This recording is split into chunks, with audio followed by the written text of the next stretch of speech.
The woodpeckers peck away at tree trunks to build their nests and find food. Some species can do this 15 to 20 times a second. The interval between two pecks is much less than a second.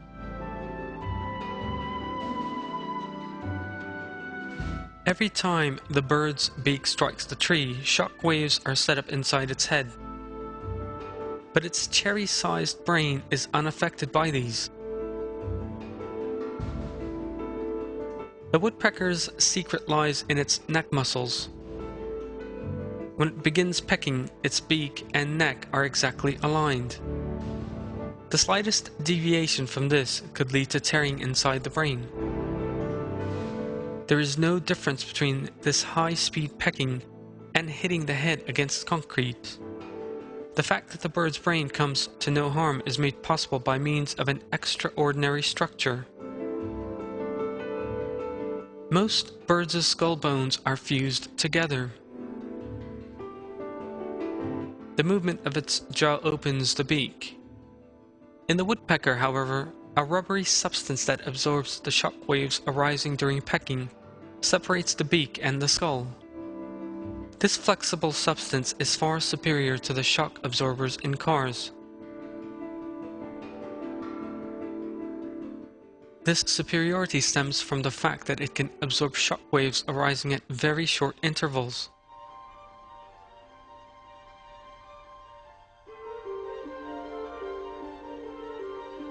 This material is able to absorb the shock caused by one strike and quickly prepares itself to meet the next.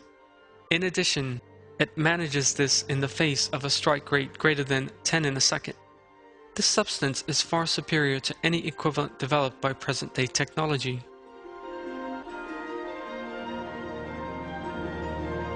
The fact that the woodpecker's skull and top beak are joined in such an extraordinary way permits the area containing the brain to be separated from the beak at every strike, and thus gives rise to a second shock-absorbing mechanism.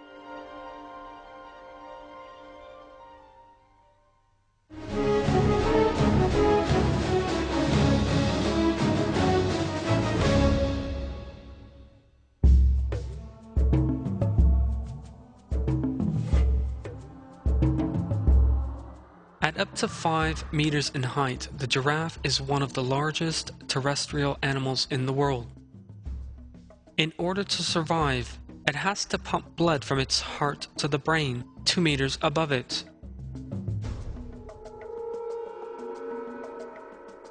Its heart must therefore be exceptionally powerful.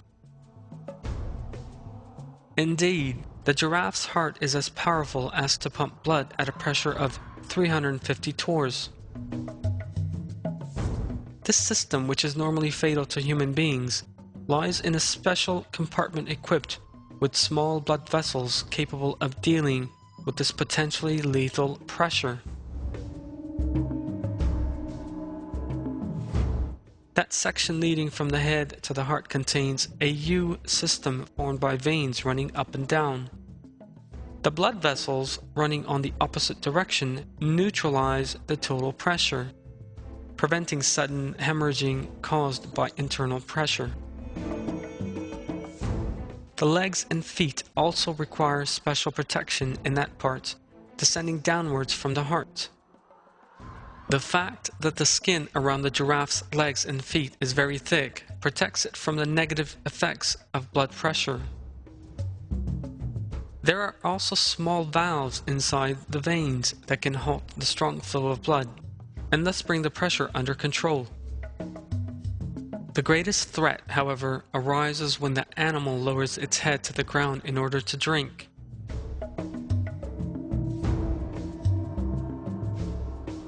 Under normal conditions, blood pressure, intense enough to cause a brain hemorrhage, would increase even further in this situation. But a flawless precaution has been taken against that danger. A fluid secreted inside the body enters the equation and reduces the amount of blood pumped by shrinking the volume of the heart. There are also special valves in the animal's neck that come into play when it lowers its head. These valves significantly reduce the flow of blood, thus permitting the giraffe to safely drink and raise its head again. The thickness of the giraffe's many layers of veins is another precaution taken in the face of the threat posed by this high blood pressure.